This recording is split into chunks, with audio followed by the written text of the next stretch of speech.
The definitive ranking of all modern booster boxes. Now, I don't know if it's in frame, but Ascended Heroes has joined the chat. Here it is, it's part of the display. That's the beauty of collecting and investing in Pokemon cards, isn't it? The display just continues to grow and get better. But this video is not about that. This video is about the definitive listing of all modern booster boxes. There are, in my opinion, 24, I suppose you'd say ultra modern booster boxes. So I'm talking Sword and Shield base right up to ME2, which is Phantasmal Flames. They are all the booster boxes we've had out so far. I'm going to rank them from 1 through to 24, starting off with 24. Now, the way I want you to picture it, and it's a little bit hard to imagine, but this is the way we're going to do it. Let's pretend every single set is exactly the same age, which is 10 years. And I know that's not the case because some were literally released 6 years before the other. But let's pretend everything has 10 years of age behind it. Because if you're truly in this hobby for the long term, that is the ultimate goal. That is when you're going to see the best gains. So let's work off the fact that everything is 10 years old. And with that in mind, let's start ranking them.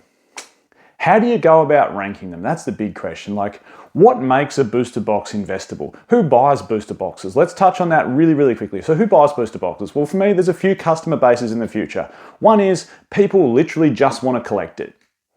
And if you want to collect it, generally it's because maybe it's got your fan favorite Pokemon, maybe you like the artwork, maybe you like the set, maybe it's got good chase cards, whatever it might be. That's one buyer type in the future. Someone that just wants to collect a booster box. Second buyer type is someone that wants to open it. So whether that be just for their own pleasure or the bigger one, they open it for money. And whether that is through YouTube, opening it for views, whether that is through YouTube by selling the packs, whether that's through something like Rip and Shipping, where you're essentially, people are buying in to open the packs to watch you open on their behalf, that is a big buyer type as well. And thirdly, there's going to be investors purely buying them on the fact that they're going to go up to then resell probably in the future to another buying type and even maybe to more investors. So they're the buying types. Now with all that, what makes them expensive? Or what makes a booster box better than something else? Well, if you've watched my channel before, predominantly I talk about the total set value. And that predominantly comes from really the top 5, or in deep sets, the top 10 chase cards. That really makes a set. You know, does it have good artwork? Is it a fan favorite Pokemon? And how rare is it? That makes a chase card expensive. And if you have good chase cards inside the set, it's going to make the booster box expensive. Now, there's more to it than just that. There's things like print runs, of course, that come into play. There's things like community sentiment. There's things like the artwork that's on the booster box for collectors in the future. There's so many other things that come into play as well. But predominantly, you know, across history, the strongest selling booster boxes, the highest priced booster boxes have the best chase cards. So let's start off with number 24. And for me, that is Darkness Ablaze. This is the worst booster box. If we give everything 10 years, this will be the worst performing booster box in my opinion. It has one chase card inside it, which is Charizard VMAX. It is not worth very much at all. In fact, the total set value is worth less than one booster box. So even hypothetically, if you opened all 36 packs in a booster box and pulled every single card from the set, your value would still be less than what you paid for that booster box. It is not a good set at all. Now, that doesn't mean it won't get expensive, it won't get dearer in the future. It will, because it's just Pokemon and Pokemon goes up in price. But some sets will be more expensive than others, and that is important to remember.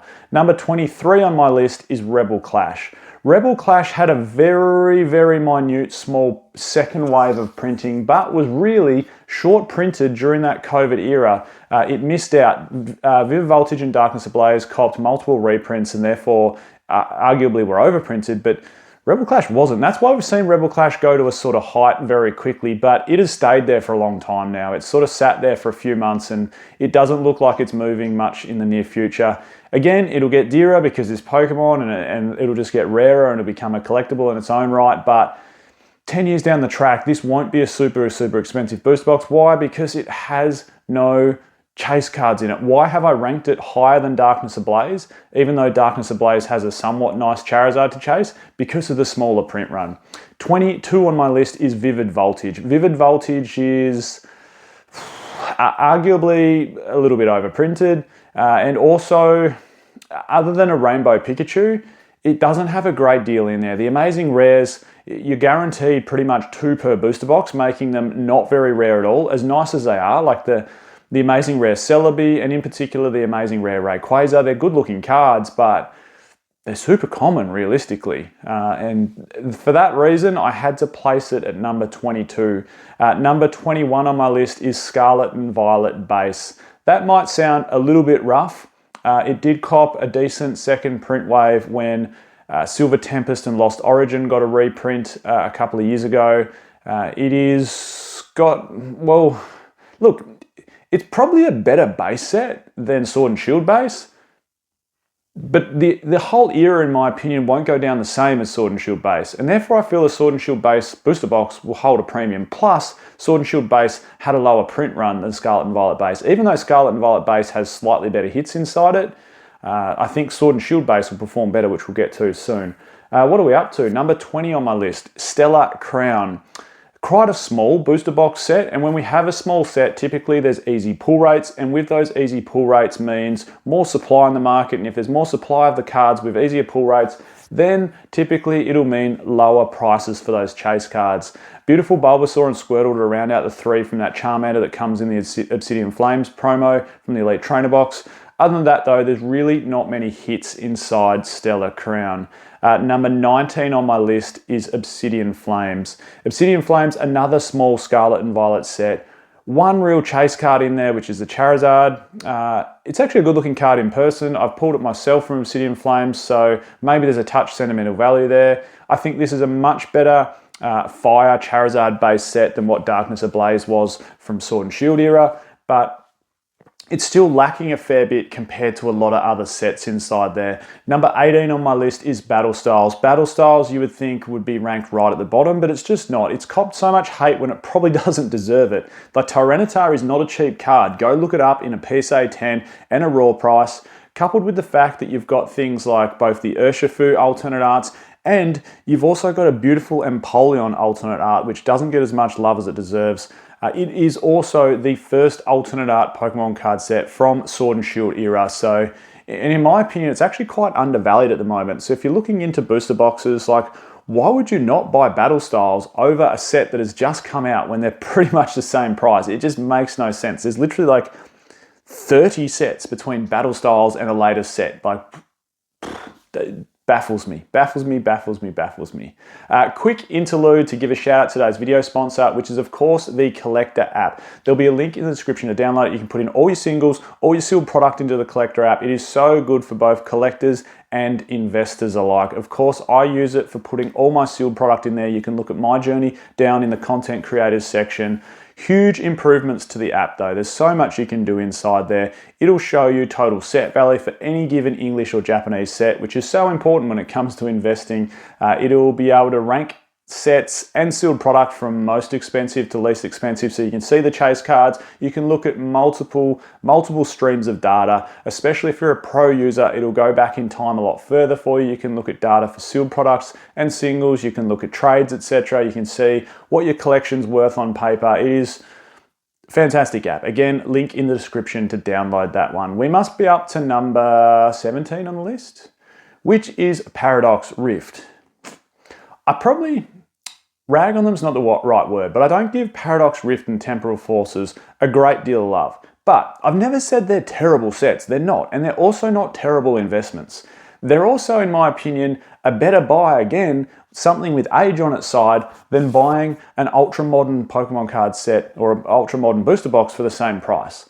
Paradox Rift has a few chase cards inside there, and I've actually just ranked above it in number 16 place Temporal Forces. I think Temporal Forces is a tiny bit better set.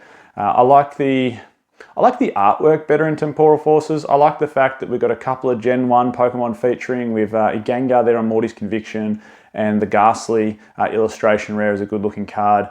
Both of those sets are sort of mid-tier sets. I've never once said they're bad. I've never once said don't invest in them. Diversify, who knows, they could be good in 10 years, but that's where I put them on my list. It'll also be interesting to know where you guys and girls watching rank some of these things. We must be up to number 15 on the list, Journey Together. Interestingly, I've ranked it above Temporal Forces and Paradox Rift. I think community sentiment for this set will help it in the future. I think the fact that we got a box topper reintroduced, The trainer Pokemon reintroduced. Lily's Clefairy is a really good card. There's also a nice Articuno in there. There's a nice Wailord inside there. I think the overall feel and artwork and booster box art as well will help this set above sets like Temporal Forces and Paradox Rift just by a little bit. Number 14 on my list is Mega Evolution Base. This is the best base set we have seen in a long time. In 10 years' time, I think this will be good. Like, we have Venusaur on there with an artwork lineup. We have Mega Lucario. We have Latias. Like, it's actually a really good base set. It's got tiered pull rates, which I always say are very good things for the future value of Pokemon card sets. Having the gold cards inside there with really tough pull rates and then some, sort of mid-tier pulls and some easier pulls. It'll make for a fun opening experience and a fun chase in the future. That's why I've ranked it ahead of a couple of others. Number 13 on my list is Astral Radiance.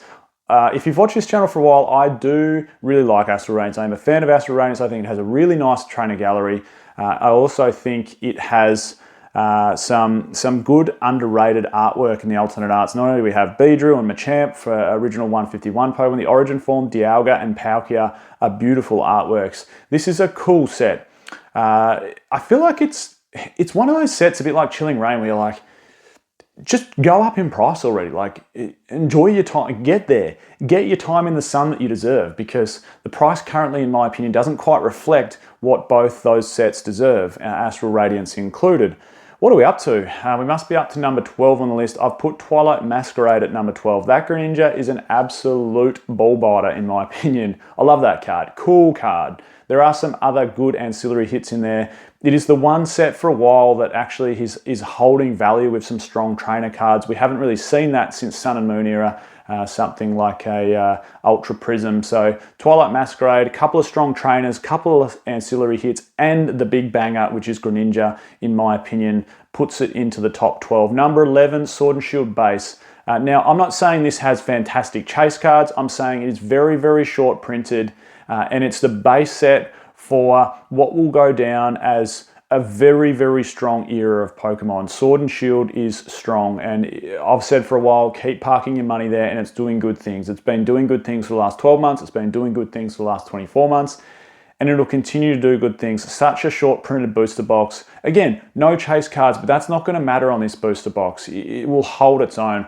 Look at things like XY base. In an era where, XY base, it came about with things like Pokemon Go, XY Evolutions. So there was massive, heavy printed sets towards the end of XY, but the base set is expensive because it was short printed compared to some of those others. And it's from an era that people, have some nostalgia attached to, just like I think will happen with Sword and Shield. Where are we up to? Number 10. We're into the top 10. Silver Tempest. Beautiful trainer gallery. Very, very, very good artwork of Lugia. It is one of the most expensive Lugia cards out there. Of course, Neo Genesis First Edition is the most expensive than some other strong Lugias, but this is already up there as one of the most expensive and coveted artworks of Lugia. That, coupled with the fact that the trainer gallery has some strong chase cards inside there, like Rayquaza. Look, it doesn't have the most depth. It could do with another alternate art hit inside there. But the Rayquaza from Trainer Gallery, coupled with Lugia, like having Lugia and Rayquaza as chase cards, that's pretty damn impressive. So for that reason, it gets into the top 10 for me. Number 9, I'm not saying I'm eating my words here, but community sentiment, I think, will pull this set through. Does it deserve it, in my opinion? Not quite. Is the chase card absolutely phenomenal? Yes, and that is Phantasmal Flames. Again, we're picturing 10 years, all sets being exact same age, 10 years in the future. That Charizard is phenomenal. Like, no one can deny that. Such a good looking chase card, coupled with the fact that there's a very hard gold Charizard to pull inside there. Look, it's a 2-hit pony. Have we learnt that Burning Shadows wasn't all that great from being a 1-hit pony?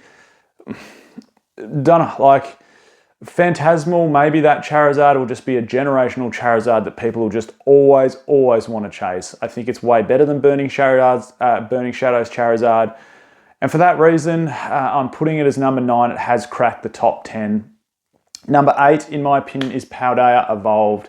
The second main set from Scarlet and Violet era. Beautiful, beautiful Shinji Kanda Magikarp. All the evolution lines from Gen 9, which will resonate with people in the future. Some great ancillary hits with Sleeping Raichu, with Tyranitar. Like, it's a pretty stacked set realistically. Paldea Evolved is strong. We must be up to number, what do we got to go? Seven? Yeah, we must be up to 7. Surging Sparks. I think I was tossing up between Paldea and Surging, and it was a little bit difficult because I don't know, Paldea maybe is touch stronger. Maybe I've put these the wrong way around, but Surging with the Pikachu, the Latias, I think there's just some slightly stronger artwork inside there. I think Magikarp might go down as a more coveted hit than the Pikachu across the era, but Surging Sparks is pretty stacked and pull rates are a little bit harder. Gem rates in Paldea are a touch harder. I don't know, maybe I've got those two around the wrong way, but I've put it that way for the moment. Number 6 on my list is Brilliant Stars. The reintroduction of a trainer gallery that we hadn't seen since Cosmic Eclipse, Charizard alternate art, Arceus alternate art, coupled with some evolutions inside a trainer gallery. I still think that set's overvalued. I mean, undervalued, not overvalued. I still think that set is undervalued. I've been saying that for a while, and therefore it cracks into the top 6 for me. Number 5 on my list is Chilling Reign. Chilling Reign, just hurry up, like get your time in the sun. What a well-constructed set. Look at the top 10 hits inside that set. Look at the artwork inside that set. Look at the Blaziken, look at the Moltres, look at the Articuno, the Zapdos. Like, it's stacked with hits. It's a good set. Number 4 on my list is Lost Origin. Shinji Kanda has done it once again. That Giratina is phenomenal.